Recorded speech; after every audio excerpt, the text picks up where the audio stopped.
This channel does not promote any violent, harmful, or illegal activities. All content provided by this channel is meant for an educational purpose only. একদিকে কালিয়াচকে যখন প্রকাশ্য দিবালোকে গুলি চলছে তখন শহর কলকাতায় হুড়ুমুড়িয়ে ভেঙে পড়ছে বহুতল। ভেঙে পড়লো একটি ফ্ল্যাট বাড়ি, যে ফ্ল্যাট বাড়িতেই আজকাল শহরতলির বেশিরভাগ মানুষ থাকেন। এই ছবি আপনাদের শীতদাঁড়ায় ঠান্ডা স্রোত বইয়ে দিতে বাধ্য। জলা জায়গা বুঝিয়ে বহুতল যদি তৈরি হয় তাহলে এই ঘটনাই তো ঘটবে। একবার বহুতল আপনাদের দেখাবো কিভাবে বহুতলটি ভেঙে পড়েছে। দেখুন কিভাবে হেলে যায় বহুতলটি, এবং অভিযোগ যে জলা জমি বুঝিয়ে এই বহুতলটি তৈরি হয়েছিল। গার্ডেন রিচের কথা আপনাদের নিশ্চয়ই মনে আছে। তার 1 বছর পার হতে না হতেই এবার বাঘা যতীন, আর এইভাবেই কিন্তু হেলে পড়ল বাড়িটি।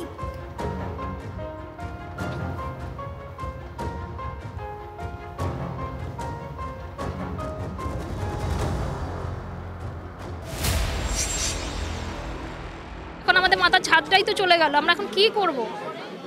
এত বলে না যে কোথায় থাকবো, এখন আমরা কি করব? আমাদের কিচ্ছু নেই আমাদের হাতে। তো এটা এরকম ধরনের যে ঘটনা ঘটতে পারবে সেটা এক্সপেক্টেডই না। আমরা বাড়িতে ছিলাম, তো কিছুক্ষণ আগে আমাদের কিছু ভেঙে পড়ার আওয়াজ হচ্ছে, তো সেই আওয়াজটা হওয়াতে যখন আমরা বেরিয়ে যাই দেখি, তো তখন চোখের সামনে নিমেষে পুরো ফ্ল্যাটটা পুরো ডেমলিশ হয়ে ভেঙে পড়েছে আমাদেরই চোখের সামনে।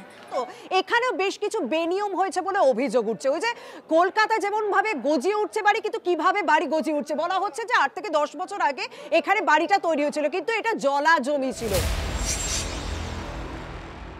ওটা কি একটা জলা জায়গা? জলা জায়গা ছিল, জলা জায়গা ছিল। সেখানে ছোটবেলা থেকে দেখেছিলাম, ওখানে একটা খাল গেছিল, ওই জায়গাটার নাম হচ্ছে পোলপাড়। ঠিক আছে, এটা বিদ্যাসাগর অঞ্চলে সবাই জানে পোলপাড়। সেই জায়গাতেই বিল্ডিংটা হয়েছে। এই পুরোটা জলা জমি ছিল, ডোবা ছিল।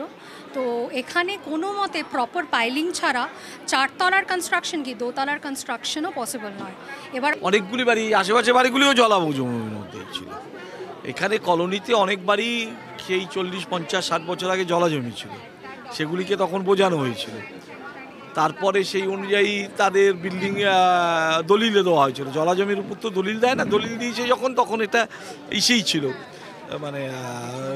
ডাঙাই ছিল।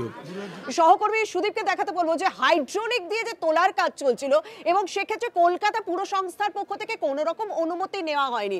হাইড্রোলিক দিয়ে বাড়ি উঁচু করার কাজ চলছিল, সেই পয়েন্টগুলো আমরা দেখতে পাচ্ছি, যে যন্ত্রগুলো রয়েছে সেই যন্ত্রগুলো আমরা পর্যন্ত দেখতে পাচ্ছি, এবং সেই কারণেই বিপত্তি তৈরি হয়েছে। এবং স্বাভাবিকভাবে যেভাবে বাড়িটা হেলে পড়েছে, তুমি যে কথাটা বলছিলে যে এরকম অনেক বহু ঘটনা দেখেছি, কিন্তু সেগুলো আমরা মূলত ঘিঞ্জি এলাকায় দেখেছি। হ্যাঁ, এখানেও কিন্তু ঘিঞ্জি। আমি দেখাতে চাইবো যে একটা ফ্ল্যাটের থেকে আরেকটা ফ্ল্যাটের মধ্যে যে দূরত্ব রয়েছে, সেই দূরত্ব সঠিকভাবে মেনটেন করা হয়েছে কিনা সেই বিষয়গুলো নিয়ে ইতিমধ্যে প্রশ্ন উঠতে শুরু করেছে। কিন্তু একটা বিষয় পরিষ্কার, যে বেআইনি ভাবে এই বাড়ি তৈরি করা হয়েছিল বলে কলকাতা পুর সংস্থার পক্ষ থেকেই জানানো হচ্ছে, যে কারণে এই ভবিষ্যৎ। আমরা যখন কিনে এসছি 2014-তে কিনেছি, তখন থেকেই বিল্ডিংটা একটু হিলা ছিল।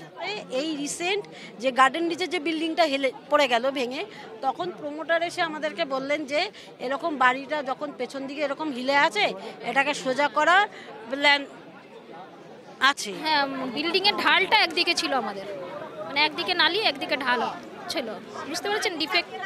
এই যে তখন আমরা প্রমোটারকে সেটা বলেছিলাম যে আমাদের বিল্ডিংয়ে জল একদিকে নালি করা আছে, একদিকে ঢাল। ওইটার জন্য হয়তো জানি না, প্রমোটার এসে এই পুজোর আগে বললো যে লিফটিং করাবেন।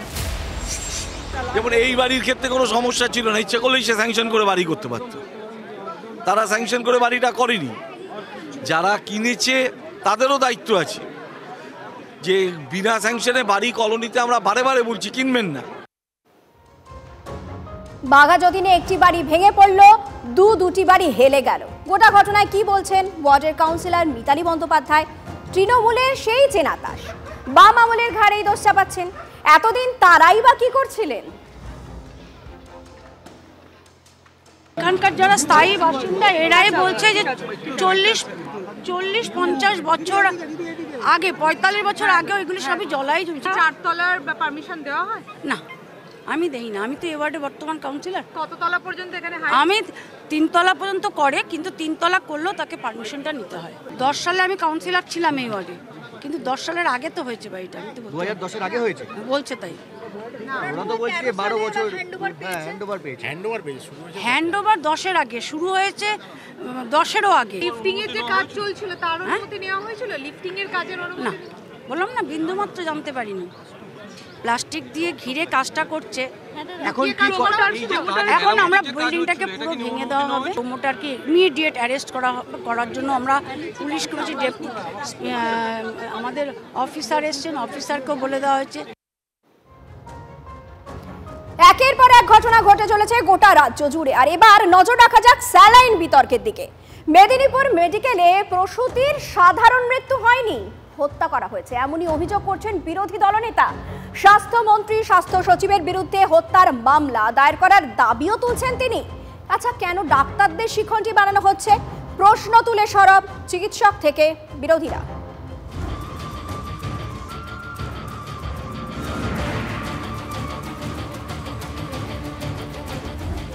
সরকারি হাসপাতালে প্রসূতির মৃত্যুর ঘটনায় কাঠগড়ায় উঠেছিল নিষিদ্ধ স্যালাইন। এই নিয়ে হইচই পড়ে গেছে রাজ্য জুড়ে। স্যালাইন কাণ্ডের নেপথ্যে কারা? নবান্নের নিশানায় জুনিয়র ডাক্তাররাই। এনি ডক্টরস হন, ওদেরকে সবসময় সিনিয়র ডক্টর ও এক্সপার্ট ডক্টরের অধীনেই কাজ করতে হয়, আর একটা প্রপার ডিউটি রোস্টারও মেনটেন করতে হয়। তো আমার যেটা প্রাথমিকভাবে দেখা যাচ্ছে কি এরও একটা ভায়োলেশন হয়েছে। বিষাক্ত জানিয়েছিল কর্ণাটক, তাও কেন ব্যবহার করা হলো ওই স্যালাইন? মুখ্য সচিবকে প্রশ্ন শুভেন্দু অধিকারী। প্রসূতির মৃত্যুতে স্বাস্থ্যমন্ত্রী এবং স্বাস্থ্য সচিবের বিরুদ্ধে হত্যার মামলা দায়ের করার দাবি তুলেছেন তিনি। অপরাধ হত্যার মামলা হওয়া উচিত স্বাস্থ্যমন্ত্রী এবং স্বাস্থ্য সচিবের বিরুদ্ধে। 13ই ডিসেম্বর 2024 কর্ণাটক সরকার জানিয়েছিলেন যে এই কোম্পানির স্যালাইন এবং ওষুধ নিষিদ্ধ। এরা 6ই জানুয়ারির পরে ঘুম ভেঙেছে। এতদিনে কতজনের বিষ প্রয়োগ হয়ে গেছে, ও যারা বেঁচে আছেন তাদের তো সব কিডনিগুলো নষ্ট করে দিয়েছে। কাদেরকে মারছেন? এরা সবাই আমাদের ভোটার নয়, আপনাকেও অনেকে ভোট দিয়েছে। এটা ক্ষমার অযোগ্য অপরাধ। রাজ্যের মুখ্যমন্ত্রী মমতা ব্যানার্জি আপনার স্বাস্থ্য দপ্তর আরএল স্যালাইন নিয়ে যে অপদার্থতার পরিচয় দিয়েছে, আপনি হচ্ছে সব কিছুর খারাপের মূল পান্ডা। ভাবে এই স্যালাইনে প্রসূতিদের মৃত্যু হলো, প্রসূতির মৃত্যু হলো, অন্যরা ভেন্টিলেশনে আছে। আমি আজকে থানায় এফআইআর করব। স্যালাইন কাণ্ডে বিতর্ক আরও বাড়িয়ে দিয়েছেন শাসক দলের নেতারা। আরজিকর প্রসঙ্গ টেনে ষড়যন্ত্রের গন্ধ পেতে শুরু করেছেন তারা। আরজিকর ইস্যুতে রাত জাগা আর দফা এক দাবি এক পাবলিকরা যারা মেদিনীপুর মেডিকেল কলেজ হাসপাতালের অত্যন্ত গুরুত্বপূর্ণ জায়গায় আছে, গোটা বিষয়টাই খতিয়ে দেখা হোক। কেন ডাক্তারদের ওপর দায় চাপানোর চেষ্টা? প্রশ্ন বিরোধীদের। অভয়ার মৃত্যুর সাথেও এই ভুয়ো জাল মেডিসিন ওষুধ বিক্রির একটা যোগ দেখা গেছে, এবং সেখান থেকে দেখা যাচ্ছে যে আমাদের সরকার, মমতা ব্যানার্জির সরকার, এই সব যারা ভুয়ো মেডিসিন বানাচ্ছে আর মানুষকে মারছে তাদের থেকে কাটমানি খায়। এখন ডাক্তারদের ওপর দোষ চাপাচ্ছেন। সিনিয়র ডাক্তারদেরকে ভিক্টিমাইজ করে আপনি ভাববেন যে রোগী মৃত্যু থেকে আপনি বেঁচে যাবেন, আর চিকিৎসক হিসেবে আমরা বসে বসে সেটা দাঁড়িয়ে দাঁড়িয়ে দেখব। এই পশ্চিমবঙ্গ অভয়ার মৃত্যুর পর মনে হয় চিকিৎসকদের সমাজের মানসিক পরিস্থিতি সম্পর্কে তারা ওয়াকিবহাল নয়। আইডিকে এটি তদন্ত করার দায়িত্ব দেওয়া হয়েছে। তারা এই বিষয়টি নিয়ে তদন্ত করার মতন তাদের ক্ষমতা আছে এবং সত্য নিরূপণ করার শক্তি আছে, তাদের ব্যবস্থা আছে। তারাই সত্যটাকে সামনে নিয়ে আসবে। হাসপাতাল থেকে ইতিমধ্যেই সরানো হয়েছে নিষিদ্ধ স্যালাইন, কিন্তু নিষেধ সত্ত্বেও কার নির্দেশে, কিভাবে মেডিকেল কলেজ থেকে জেলা হাসপাতালে ঢুকলো এই নিষিদ্ধ স্যালাইন? এখনো সেই প্রশ্নের উত্তর মেলেনি। Bureau report, TV9 Bangla.